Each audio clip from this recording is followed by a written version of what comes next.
touche, allez-y. La touche. La bouche, la salle de bain. Le grand avantage d'un processus de décision participative est que chaque acteur au niveau de l'école peut exprimer ses besoins.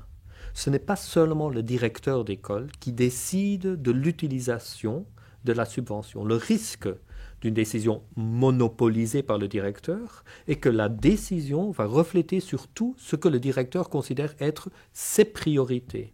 Et les priorités du directeur ne sont pas nécessairement les priorités des élèves, ni celles des enseignants, ni celles des parents. Et donc, quand on vraiment organise une décision participative et on écoute ce dont les élèves ont besoin, on demande aux parents ce dont ils ont besoin, on demande aux enseignants d'exprimer également leurs besoins, finalement, on va arriver à une décision qui reflète plus correctement ce qui sont les véritables besoins pour l'amélioration de l'école. L'approche globale, notamment participative, responsabilise en quelque sorte chaque acteur. Nous avons été agréablement surpris. L'une des surprises de terrain était que les parents d'élèves, entre autres du fait qu'ils cotisent pour payer des enseignants communautaires, venaient quotidiennement contrôler la présence de ces enseignants-là.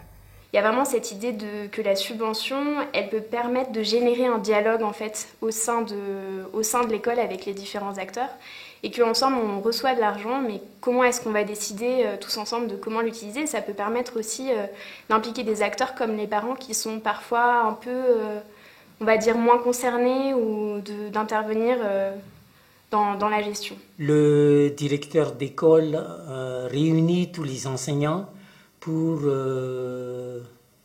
déterminer les besoins des enseignants, les besoins dans les classes. Et après, on établit le programme d'emploi. On soumet à la validation du comité le programme d'emploi. Et dès que c'est validé, on achète les fournitures, les équipements. Et la justification des dépenses se fait à partir des factures.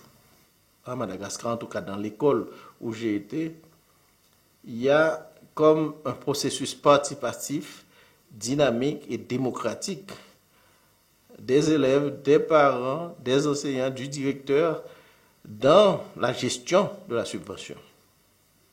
Les parents, à travers le FRAM et le FEFI, participent aux côtés des enseignants, aux côtés de la directrice, dans la programmation, dans l'utilisation et dans la reddition de comptes auprès du Cisco et auprès du ministère de l'argent qu'ils ont reçu.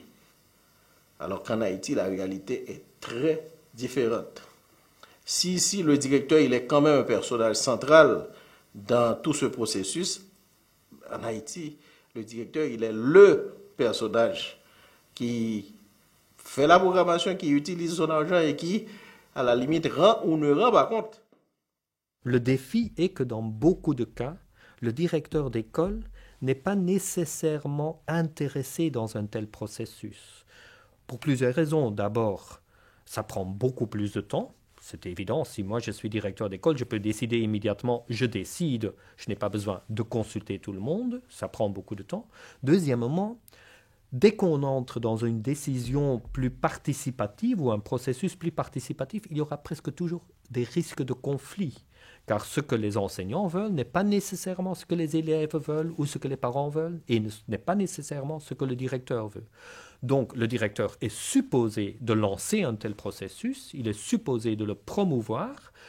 Malheureusement, dans beaucoup de cas, il ne joue pas ce rôle.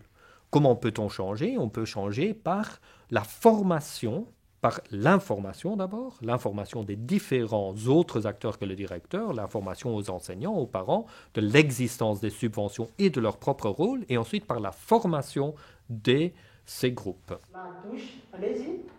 La douche, la bouche, la salle de bain.